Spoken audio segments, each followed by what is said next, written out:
తెలంగాణ రాష్ట్రాన్ని అభివృద్ధి పదం వైపు తీసుకువెళ్దాం.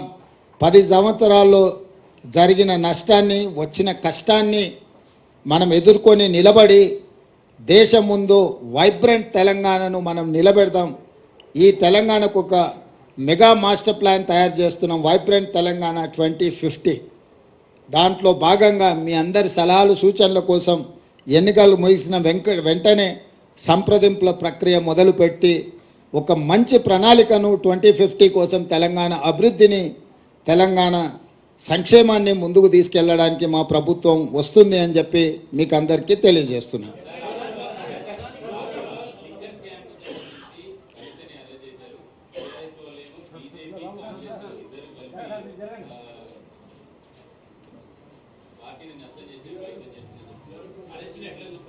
ఇప్పుడు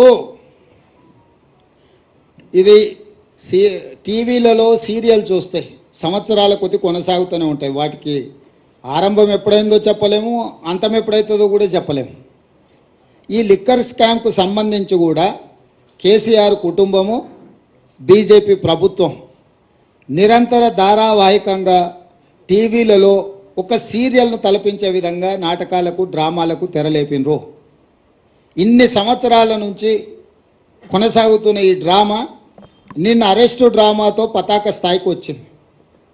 అసలు ఇన్ని రోజుల నుంచి ఇంతమందిని అరెస్టు చేసి ఇప్పటి వరకు అరెస్టు చేయకపోవడము, రెండవది ఈరోజు ఎన్నికల నోటిఫికేషన్ వస్తుందనంటే ఒకరోజు ముందు అరెస్టు డ్రామాకు తెరలేపడము దేనికి సంకేతం? ఇది అంటే అవినీతి మీద చర్యలు తీసుకున్నామని ఛాంపియన్షిప్ వాళ్ళు తీసుకోవాలని, సానుభూతుల కోటాలో వీళ్ళు ప్రజల సానుభూతి బొమ్మాలి, మమ్మల్ని ఇబ్బంది పెడుతుండ్రు, మమ్మల్ని జైలు పాలు చేస్తున్నారని చెప్పుకోవాలి వీళ్ళు అని ఇద్దరు కలిసి ఒక వ్యూహాత్మక రాజకీయ ఎత్తుగడతో వస్తుండ్రు. ఈరోజు ఇన్ని రోజులు, ఇన్ని నెలలు, దాదాపుగా 2022లో మొదలైన ఈ డ్రామా 2024 మార్చ్ ఎన్నికల నోటిఫికేషన్కు ఒక రోజు ముందు అరెస్టుతో పరాకాష్ఠకు తీసుకెళ్ళిండ్రు అని అంటే ఈ డ్రామాను తెలంగాణ ప్రజలు గమనిస్తలేరని వీళ్ళు అనుకుంటున్నారా? రెండవది,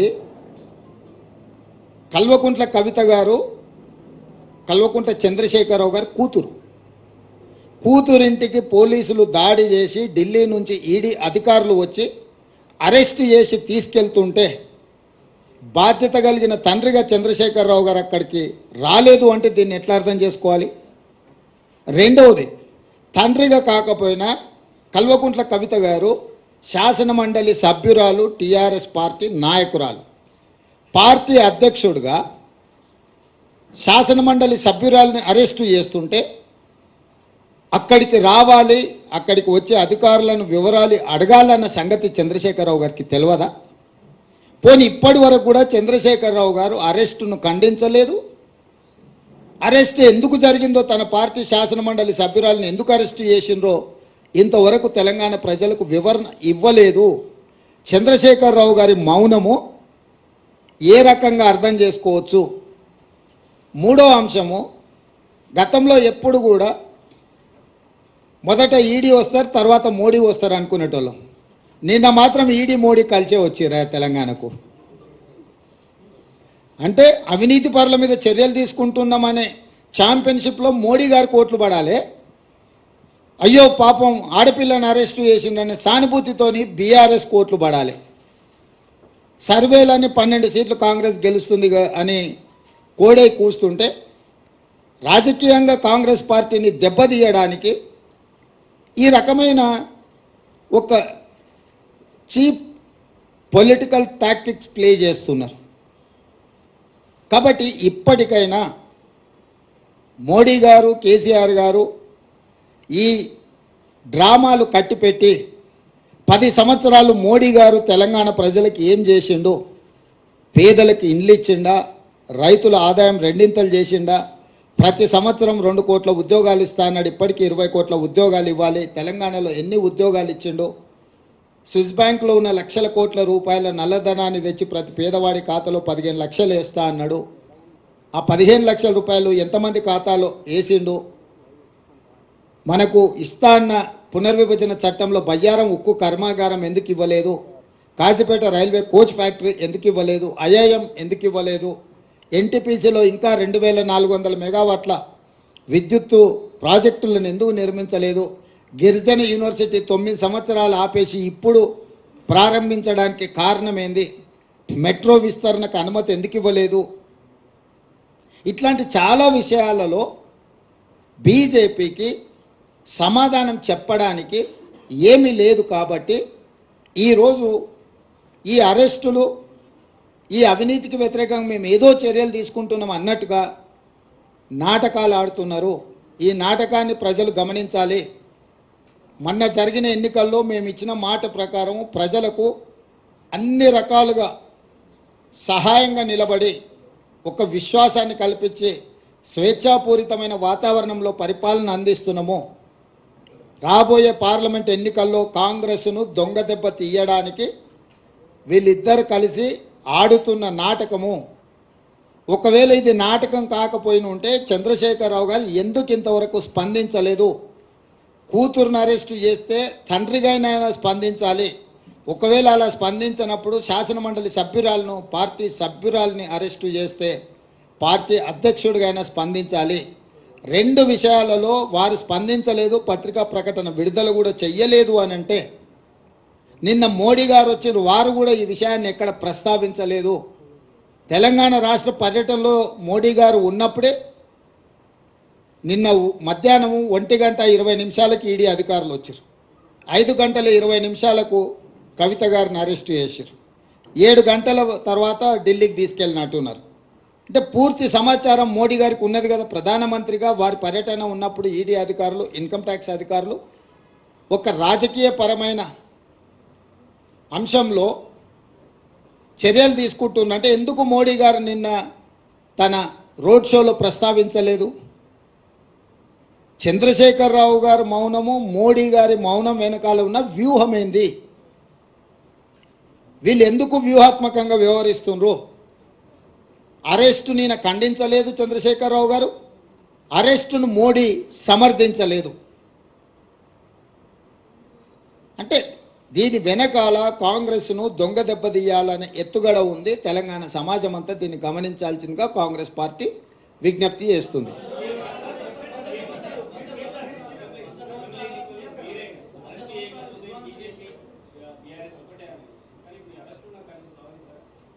నేను అరెస్టును సందర్భం, ఇద్దరు నాయకుల యొక్క స్పందన రావాలి.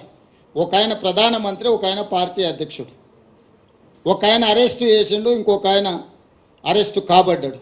ఫస్ట్ వాళ్ళిద్దరు బయటకు వచ్చి వాళ్ళ విధానం ఏందో మాట్లాడమనుండ్రి.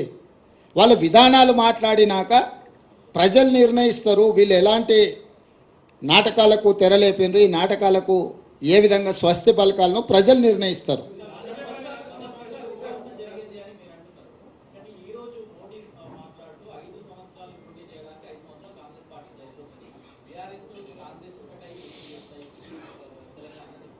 ఇప్పుడు నేనేమంటున్నానంటే 10 సంవత్సరాలు ప్రధానమంత్రిగా ఉన్న మోడీ గారు ఇట్లాంటి చౌకబారు ప్రకటనలు చేయడం వారి స్థాయికి తగదు. వారు 12-13 సంవత్సరాలు ముఖ్యమంత్రిగా ఉన్నారు, 10 సంవత్సరాలు ప్రధానమంత్రిగా ఉన్నారు. నరేంద్ర మోడీ గారు, మోడీ గారి మోడల్ అంటే ప్రజలకు ఏం చేసిండో వివరించి ఈ 10 సంవత్సరాల నా ప్రోగ్రెస్ రిపోర్ట్ ఇది, ఈ ప్రాతిపదికన మాకు ఓట్లు వేయండి అని తెలంగాణను అడగాలి. తెలంగాణ రాష్ట్ర ఏర్పాటుని అవహేళన చేసి కాంగ్రెస్ పార్టీ పార్లమెంటు తలుపులు మూసి నిర్బంధించి తెలంగాణ బిల్లు ఆమోదించి రాష్ట్రాన్ని ఏర్పాటు చేసిండ్రు. తల్లిని చంపి పిల్లను బ్రతికించిండ్రు అని మోడీ గారు మాట్లాడినరు. అంటే తెలంగాణ రాష్ట్ర ఏర్పాటు ప్రక్రియనే అవహేళన చేసి చట్టసభలలో మాట్లాడి రాజ్యసభలో, లోక్సభలో తెలంగాణను అవమానించిన మోడీ గారికి తెలంగాణ రాష్ట్రం గురించి మాట్లాడడానికి, తెలంగాణ అనే పదం పలకడానికి కూడా వారికి అర్హత లేదు. ఓట్లు అడగడం చాలా దూరం. ఈరోజు బీజేపీ నాయకులు ఎవరైనా సరే 10 సంవత్సరాల అవినీతి మీద ఎందుకు చర్యలు తీసుకోలేదంటే సమాధానం లేదు. ఈ లిక్కర్ కేసు కూడా ఢిల్లీలో నమోదైన కేసు, ఢిల్లీ ప్రభుత్వానికి వ్యతిరేకంగా నమోదైన కేసు. చాలామందిలో కల్వకుంట్ల కవిత గారు ఒకరు. కానీ తెలంగాణ రాష్ట్ర ప్రభుత్వం 10 సంవత్సరాల నుంచి పాల్పడ్డ అవినీతి మీద ఒక్క కేసు అయినా ఎందుకు నమోదు చేయలేదు? బీజేపీ నాయకులు ఈరోజు సమాధానం చెప్పగలరా?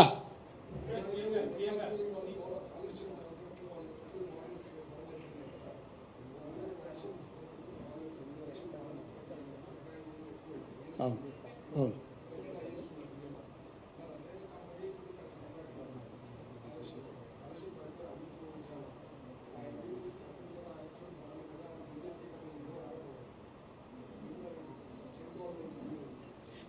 బాండ్స్ ఇచ్చిండ్రని తీసుకున్నారని మీరు చెప్తున్నారు. అధికారికంగా మా దగ్గర సమాచారం లేదు. వాళ్ళ బాండ్స్ అదే కంపెనీ చాలా పేపర్లకు కూడా ఫుల్ పేజ్ ప్రకటనలు ఇచ్చిండ్రు. అది కూడా లంచంలో భాగమని కొన్ని ఆరోపణలు ఉన్నాయి. మీరేమి రాయొద్దు, వార్తలు రాయొద్దు, మీకు వ్యాపార ప్రకటనలు ఇస్తాం, ఆ రూపంలో మీకు కూడా కొంత వాటాలు పంచుతామని ఆ సంస్థ ఇట్లా చేసిందని కొంతమంది సివిల్ సొసైటీ వాళ్ళు వచ్చి మాకు ఫిర్యాదులు చేస్తుండ్రు. ఈరోజు కాళేశ్వరంకి సంబంధించి జ్యుడిషియల్ ఎంక్వైరీ చేసినాం, 2 జడ్జిలను అపాయింట్ చేసినాం. ఒకటి విద్యుత్తు, 2 సాగునీటి. అదేవిధంగా ఎన్డిఎస్ఏ కూడా కంప్లీట్గా అథారిటీ ఇచ్చినాం. సాంకేతిక పరమైన నిర్వహణలో నిర్మాణంలో జరిగిన లోపాల మీద నివేదిక రావాలని, ఆ నివేదికలు వచ్చిన తర్వాత ప్రభుత్వం తదుపరి చర్యలు తీసుకుంటుంది. ఈ దేశము పట్టపగలు అర్ధరాత్రి పూట ముంబైలో AK-47 పెట్టి దేశ ప్రజల్ని కాల్చి చంపినా కూడా కసబును కూడా ఉరేయాలంటే ఒక చట్టబద్ధమైన విచారణ చేసిండ్రు. ఈ దేశంలో విచారణ చేయకుండా శిక్షలు విధించే విధానం లేదు. ఎవరైనా అట్లా చేస్తే తప్పిదం అవుతుంది. మేము ఆల్రెడీ ఎవరెవరి మీద ఏం చర్యలు తీసుకుంటున్నాము, ఏం విచారణకు ఆదేశించినాం మీకు వార్తలు వస్తూనే ఉన్నాయి, మీరు చూసే ఉంటారు. ఏదైనా కాంగ్రెస్ పార్టీ మా ప్రభుత్వం కక్షా సాధింపు చర్యలకు పాల్పడదు. అదే సమయంలో అక్రమాలకు పాల్పడిన వాళ్ళని ఎవరిని మినహాయింపు ఇవ్వదు. చట్ట పరిధిలో విచారణ చేసి చర్యలు తీసుకుంటాము.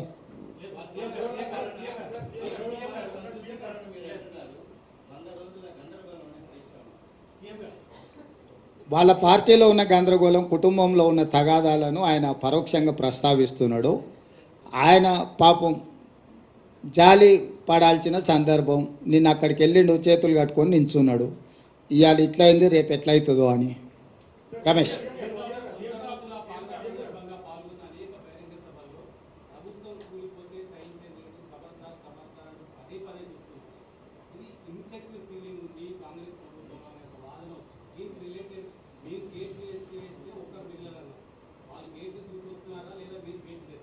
ఇప్పుడు నేను ప్రభుత్వం విషయంలో మొట్టమొదట బీఆర్ఎస్ నాయకులు ఇది 3 నెలలు కూడా మనుగడ సాధించారు, మేము పడగొడతామని బీఆర్ఎస్ వాళ్ళు చెప్పారు.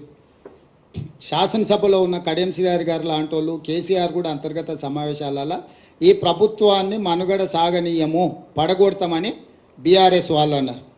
సేమ్ డాక్టర్ లక్ష్మణ్ గారు బీజేపీ నాయకులు కూడా ఈ ప్రభుత్వం పార్లమెంట్ ఎన్నికల తర్వాత పడిపోతుందని వారు అన్నారు. వీరి దగ్గర ఉన్నది 39, వారి దగ్గర ఉన్నది 8. ఏ లెక్కలు కూడినా కూడా వీళ్లకు లెక్క కుదరదు. వాళ్ళిద్దరు కలిసి మా ప్రభుత్వం మీద కుట్ర చేస్తే తప్ప వాళ్ళు అనుకుంటున్న కార్యాచరణ అమలు జరగదు. మరి ప్రజలు ఎన్నుకున్న ప్రభుత్వాన్ని పడగొడతామని ప్రతిపక్ష పాత్ర పోషించాల్సిన వాళ్ళు, ప్రజలు ఇచ్చిన తీర్పును గౌరవించాల్సిన వాళ్ళు ఇద్దరు ఒకే రకమైన రాగం ఎత్తుకుంటున్నారు. ఈ ఒకే రకమైన రాగం ఎత్తుకుంటున్నప్పుడు ప్రజలకు వివరించాల్సిన బాధ్యత మాకు లేదా? ఒకవేళ ప్రజలు ఎన్నుకున్న ప్రభుత్వాన్ని పడగొడితే చూస్తూ ఊరుకుంటామా? ఇది సహించేదా? రెండవది, చాలామంది శాసనసభ్యులు నన్ను వచ్చి కలుస్తున్నారు కదా, నియోజకవర్గాల అభివృద్ధి కోసం వచ్చినప్పుడు వాళ్ళతో యథాలాపంగానో పిచ్చాపాటో లేకపోతే పరిస్థితుల మీద మేము చర్చ చేస్తాం కదా, వాళ్ళు కూడా మాట్లాడతారు కదా. వాళ్ళు స్పష్టంగా చెప్తున్నారు, సార్ మా వాళ్ళు కూడా మనము బీజేపీ కలిసిపోతున్నాం, ఎన్నికల తర్వాత మన ప్రభుత్వం వచ్చేస్తుంది, మీరెవ్వరు చింతించకండి, మళ్ళీ మనదే అధికారం అని కొంతమందికి ఆల్రెడీ మంత్రి పదవులు కూడా హామీలు ఇచ్చేస్తున్నారు. వాళ్ళు చెప్తున్నారు అని వీళ్ళకు పైత్యం ముదిరింది సార్. అట్లాంటి పరిస్థితి ఏదైనా వస్తే మేమంతా సిద్ధంగా ఉన్నాం ఈ ప్రభుత్వాన్ని నిలబెట్టడానికి. ఇన్నాళ్లకు ముఖ్యమంత్రి శాసనసభ్యులను కలిసి నియోజకవర్గ సమస్యలు వింటున్నాడు. మేము అందులో ఉన్న 10 ఏళ్ళలో మేము ఎన్నడూ చూసిందే లేదు సార్, నువ్వు టీవీలలో తప్ప మా బాధ మా గోడు విన్నదే లేదు. ఈ మాత్రం స్వేచ్ఛ ఉంటే స్వేచ్ఛ ఉన్న ప్రభుత్వాన్ని మళ్ళీ వదులుకొని నిర్బంధాలు తెచ్చుకుంటామా సార్? నువ్వు ఎప్పుడు చెప్తే అప్పుడు వచ్చి మీకు అండగా నిలబడతాను సార్, మీ పక్కన నిలబడతావు, నువ్వు ఎట్లా చెప్తే అట్లా అని ఎమ్మెల్యేలు నాకు చెప్తున్నారు కదా. నేను అందుకే చెప్పిన, నిజంగానే ఆ పరిస్థితి ఉత్పన్నమైతే ఒక్కసారిగా మేము నిర్ణయించుకుంటే ఇక ఆ 3-4 తప్ప 5వ మనిషి వాళ్ళకి మిగిలడు. కాబట్టి ఇప్పటికైనా ఇట్లాంటి అతి తెలివితేటలు ఇంకా మానేయాలి. మేము ప్రజలు ఇచ్చిన తీర్పును గౌరవించి ఒక మంచి పరిపాలన అందించాలని పాలన మీద మాత్రమే దృష్టి పెట్టినము. పార్టీ ఫిరాయింపులను కానీ కక్ష సాధింపులను కానీ మేము చేపట్టాలని అనుకోలేదు. అందుకే వచ్చిన మొదటి రోజు నుంచి రోజుకు 18 గంటలు మేము, మా మంత్రులు, మా ఎమ్మెల్యేలు ప్రజలకు అందుబాటులో ఉండే ఒక మంచి పరిపాలన, తెలంగాణ మోడల్, వైబ్రెంట్ తెలంగాణ దేశ ప్రజలకు చూపించాలనే ప్రయత్నం చేస్తున్నాము. కానీ ఒకవేళ ప్రభుత్వాన్ని పడగొట్టే పోటీ వాళ్ళు పెట్టిండ్రు అనుకో, దాన్ని నిలబెట్టే ప్రయత్నం కూడా మేము చేస్తాం కదా. కాపాడే ప్రయత్నం కొంతమంది చేస్తారు, ఎదుర్కొనే ప్రయత్నం మేము చేస్తాం. దీన్ని నిలబెట్టి వాళ్ళకు గుణపాఠం చెప్పేవాళ్ళు వాళ్ళు ఉంటారు. సో వాళ్ళు కోరుకుంటే నేను ముందు నుంచి ఎప్పుడు కూడా నేను మీకు చెప్తాను, ఏ దానికైనా నేను సిద్ధం. కాకపోతే మొదట వాళ్ళు కోరుకోవాలి ఏందనేది. నేను ప్రజలు ఇచ్చిన తీర్పును గౌరవించి చిత్తశుద్ధితోని పరిపాలనను ముందుకు తీసుకెళ్తున్నా. నన్ను నా పని చేయనిస్తే ప్రతిపక్షాలుగా మీ పని మీరు చేసుకోవచ్చు. నాకేదో కాళ్ళలో కట్టబెట్టాలి, ఈ ప్రభుత్వాన్ని పడగొట్టాలనుకుంటే 10 ఏళ్ళు ప్రతిపక్షంలో మిమ్మల్ని దించుతామని చెప్పినాం, దించి చూపించినాం. ఇప్పుడు కూడా మీ ద్వారా స్పష్టంగా చెప్తున్నా, పడగొట్టాలన్న ఆలోచన మీరు చేస్తే మీరు నిద్ర లేచే లోపల మీ పక్కన ఎవడూ ఉండరు, మీరు తొడుక్కున్న బట్టలు కూడా ఉండవు. లేదు చూసుకుంటే ఎమ్మెల్యేల సంగతి చాలా దూరము. అట్లా ఒకవేళ వాళ్ళు కోరుకుంటే నాకు ఏమీ అభ్యంతరం లేదు. మీరు తారీఖు చెప్పండి, పడగొట్టేది ఏందో చెప్పండి, దాని పరిణామాలు ఏందో నేను చెప్తా. తారీఖు నిర్ణయించుకోమని చెప్తున్నా నేను. ఒకవేళ ఈ ప్రభుత్వాన్ని పడగొడతాము అని మీరు బింకాల కోసం, పొంకనాల కోసం మాట్లాడుకుంటే నాకేం అభ్యంతరం లేదు. ఎందుకంటే పొంకనాల పోసిగానికి 3 ఏళ్ళు 36 దొడ్లు అని వెనకడికి పెద్దోళ్ళు చెప్పారు. పొంకనాల కోసం అయితే నాకు అభ్యంతరం ఏం లేదు. కానీ ఇట్లేదన్నా వ్యవహారం చేస్తే మాత్రం దానికి తగ్గ ప్రణాళిక మా దగ్గర సిద్ధంగా ఉన్నది. ఎవరేం మా మిత్రులు ఈ ఒక మంచి ప్రభుత్వం పడిపోతుందేమో అని ఎవరు ఆందోళన చెందాలి పని లేదు. 10 సంవత్సరాలు మా ప్రభుత్వం ఉంటుంది. 94 నుంచి 2004 10 సంవత్సరాలు టీడీపీ ఉన్నది. 2004 నుంచి 2014 వరకు కాంగ్రెస్ అధికారంలోని, 2014 నుంచి 2023 వరకు బీఆర్ఎస్ అధికారంలో ఉన్నది. 2023 నుంచి 2034 వరకు 10.5 సంవత్సరాలు మేము అధికారంలో ఉంటాము.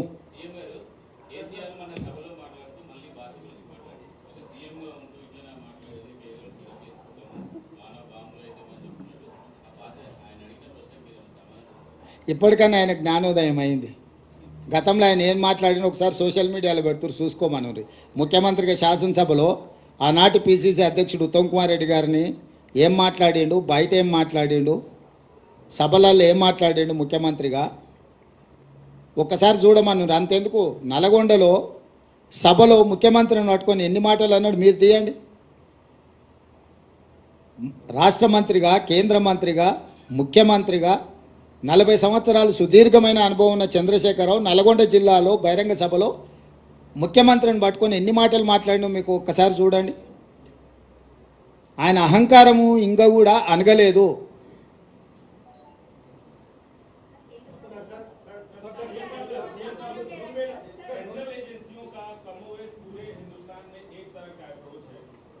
तेलंगाना से बाहर आपकी पार्टी का अप्रोच कुछ और है, लेकिन वही एजेंसी अगर यहाँ पे आपके राइवल्स यानी बीआरएस की मैं बात कर रहा हूँ, उन पे कार्रवाई करती है तो आप लोगों का लुक अलग नजर आता है, ऐसा क्यों? हमारा लुक कहीं पर भी अलग नजर नहीं आया।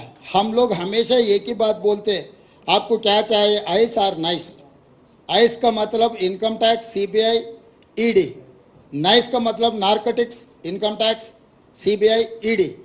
तो मोदी जी का फ्रंटल ऑर्गेनाइजेशन है ये फ्रंटल ऑर्गेनाइजेशंस को जब जब चुनाव आएंगे तब तब वो फ्रंटल ऑर्गेनाइजेशन को इस्तेमाल करने के लिए कोशिश कर रहे। इससे पहले ईडी पहले आते थे, बाद में मोदी जी। कल अचानक तेलंगाना में ईडी और मोदी दोनों मिलके एक साथ साथ में आ गए। तो ये केस का मामला तेलंगाना से कोई लेना देना नहीं है, दिल्ली से ये केस जुड़ा हुआ है। केजरीवाल सरकार के खिलाफ केस बना है, वो सिलसिले में बहुत सारे लोग अरेस्ट हो गए, उसमें एक 4-5 लोगों को तेलंगाना से भी उठाए। तो इसमें कांग्रेस का जो अप्रोच है मोदी जी सरकार के खिलाफ, तेलंगाना को वही सोच है। हमारा केंद्र अध्यक्ष या हमारा पार्टी नेता लोग जो बोल रहे हैं वही बात हम मदद दे रहे हैं, इसमें कोई फर्क नहीं है। मगर तेलंगाना में जो नाटक चल रहा है ये नाटकबाज बंद करो बोल के हम कह रहे हैं।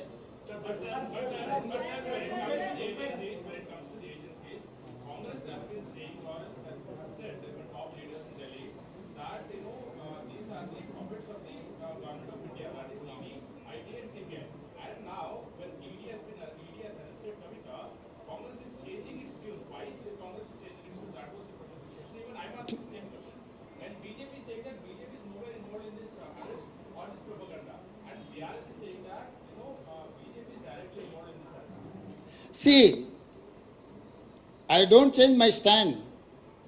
Still I am supporting my party stand. Here in tunes of Modi only they are playing. Just one day before the notification they have arrested Kavita for political benefit for BRS and BJP. They are acting like their frontal organization.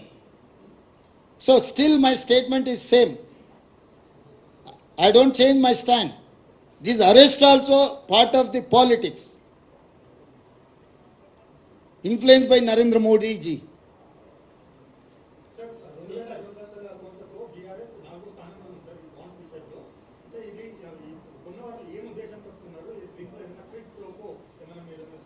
అంటే ఏ bonds ఎవరికి ఇచ్చిండ్రో ఆ లెక్క కూడా బయట పెట్టమని supreme court చెప్పింది. Bonds కొనుగోలు చేసిన సంస్థలు, నిధులు తీసుకున్న సంస్థలు ఉన్నాయి. కొనుగోలు చేసింది ఎవరు, ఏ సంస్థలకి బాండ్స్ ఇచ్చిందని తేలినప్పుడు నిర్దిష్టమైన ఆరోపణ చేయొచ్చు. ఆ వివరాలు లేకుండా మనం ఏది మాట్లాడినో గాల్లో మాట్లాడినట్టుగానే ఉంటుంది. కాబట్టి సుప్రీంకోర్టు ఆదేశాలు ఇచ్చింది, మీరు కొనుగోలు చేసిన బాండ్స్ ఎన్ని, ఏ రాజకీయ పార్టీలకు ఇచ్చిండ్రో కూడా మీరు వివరాలు బయట పెట్టాలని చెప్పింది. ఆ వివరాలు వచ్చిన తర్వాత పూర్తి వివరాలతోని కాంగ్రెస్ పార్టీ మాట్లాడుతుంది.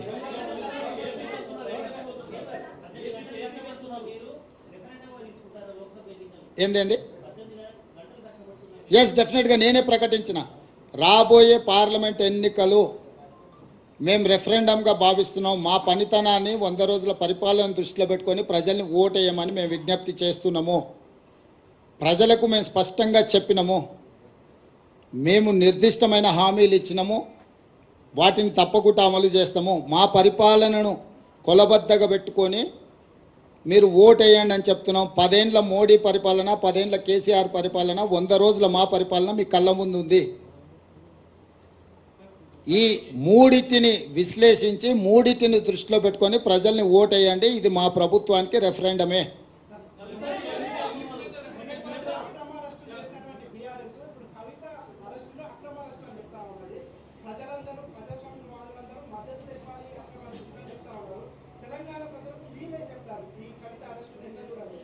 నేను అనేది ఏంటంటే ఇది ఎన్నికల స్టంట్.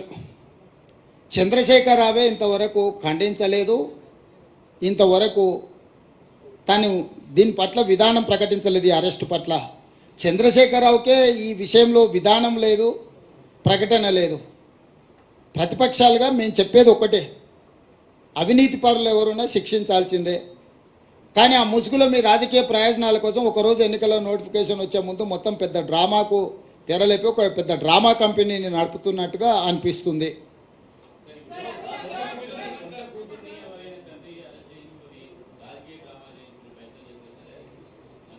చారి గారు, తండ్రిగా కూతురుని అరెస్ట్ చేస్తుంటే రావాల్సిన బాధ్యత లేదా? ఎందుకు రాలేదు? మీరేం చెప్తారు? ఇక వాళ్ళని ఏం చేస్తాం చెప్పు. వాళ్ళ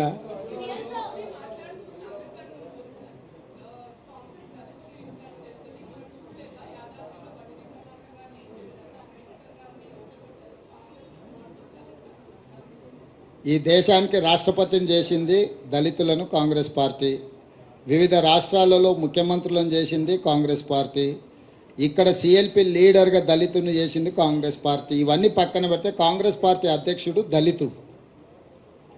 సో మాకు దగ్గు నేర్పొద్దు. మోదీ గారికి ఏదైనా ఓట్లు వేయించుకోవాలన్న ఆలోచన ఉంటే ఏదైనా మాట్లాడమనుంది. బంగారు లక్ష్మణ్ కూతుర్ని అవమానించిండ్రు, జాతీయ అధ్యక్షుడిగా పనిచేసి బీజేపీ కుట్ర చేసి ₹1,00,000 లంచం కేసులో పార్టీ అధ్యక్షుడిని ఇరికిచ్చిండ్రు వాళ్ళే. అంటే ఒక దళితుడు వాళ్ళ పార్టీ అధ్యక్షుడు అయితే అతను 3 ఏళ్ళ సమయాన్ని కూడా పూర్తి చేయనీయలే. ఇవాళ వారి కుటుంబాన్ని వీధికి వదిలేసిండ్రు, బంగారు లక్ష్మణ్ గారి కుటుంబాన్ని. ఈ విషయాలన్నీ కూడా మోడీ గారు దృష్టిలో పెట్టుకొని వాటిని కూడా ప్రస్తావిస్తే బాగుంటుంది. టికెట్ కాదు, గౌరవం అన్న నేను. గౌరవం వేరు, టికెట్ వేరు. టికెట్లు పరిస్థితులు పరిణామాలను బట్టి టికెట్లు ఇస్తారు. టికెట్లకు కులబద్ద లేదు. గౌరవం గురించి మాట్లాడుతున్నాం. ఆ కుటుంబానికి జరిగిన అవమానం వాళ్ళ కూతురే వచ్చి ఏం చెప్పిందో నాకు తెలుసు, నేను ఇక్కడ ప్రస్తావించదలుచుకోలేదు. తప్పకుండా బంగారు లక్ష్మణ్ గారు ఒక దళిత నాయకుడు, ఈ ప్రాంతం నుంచి జాతీయ స్థాయికి ఎదిగిన నాయకుడు. వాళ్ళ కుటుంబానికి గౌరవం ఉండాలని మేము కోరుకుంటున్నాము, గౌరవం ఇవ్వాలని కూడా మేము కోరుకుంటున్నాము.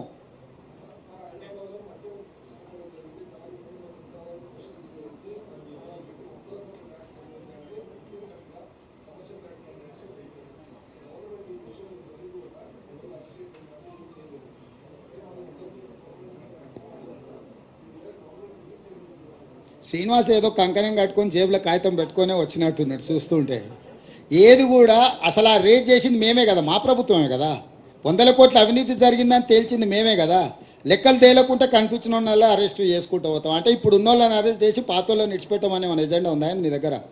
దీని మొత్తం ఆఖరి వరకు లబ్ధిదారుడు కూడా వాని వెనకాల ఉన్నాము, తీగ పట్టుకున్నాము.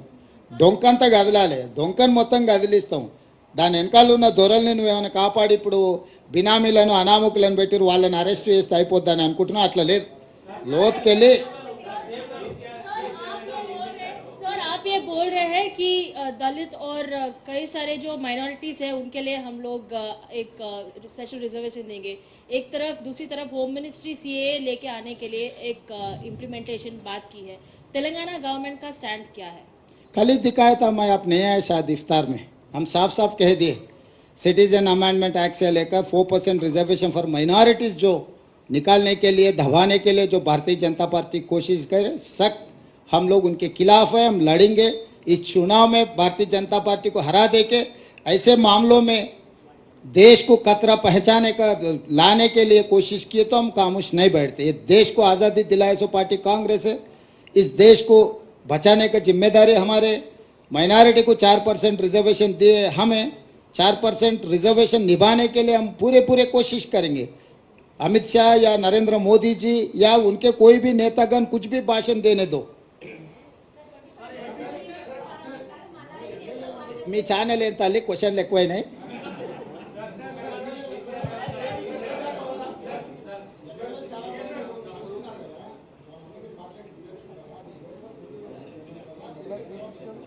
ఇక మీరు చూస్తుండండి, అన్ని ముందే చెప్తే మళ్ళీ మీరు ప్రెస్ మీట్ కూడా రారు. మీకు కూడా ఆసక్తి ఉండాలి కదా. ఏం రవీందర్, నెంబర్ మీరే చూస్తారు కదా, ఇప్పుడు నేను చెప్పడం ఎందుకు.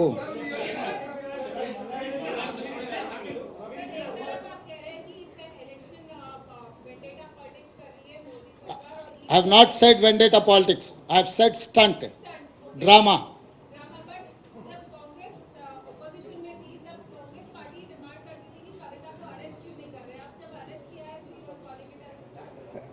Yes, stunt. It is stunt. Time and again, I am reiterating my statement. I am on record. This is an stunt. The time of arrest, the time of Modi visit, statements by TRS. You collaborate all these dots, then you will know what is happening in Telangana.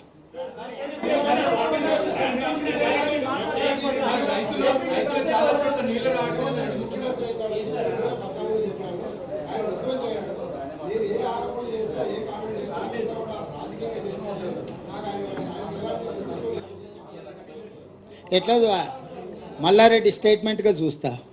అది ఇచ్చింది మల్లారెడ్డి గారి statement, Mallareddy గారి statement లాగానే చూస్తా. నిజమే, సమస్యలు ఉన్నాయి. గత ప్రభుత్వం చేసిన పాపాలు ఇంకా అవి ముందుకు జరుగుతూనే ఉన్నాయి. అందుకే నిర్దిష్టమైన ప్రణాళికతో ముందుకు వెళ్తున్నాము. ఆ పార్టీ ఎలాంటి ముందస్తు ప్రణాళిక లేకుండా అడ్డగోలుగా వ్యవహరించడంతో కొన్ని సమస్యలు ఉత్పన్నమవుతున్నాయి. ఆ సమస్యలన్నిటిని కూడా పరిష్కరించే ప్రయత్నం చేస్తాం. ధన్యవాదాలు.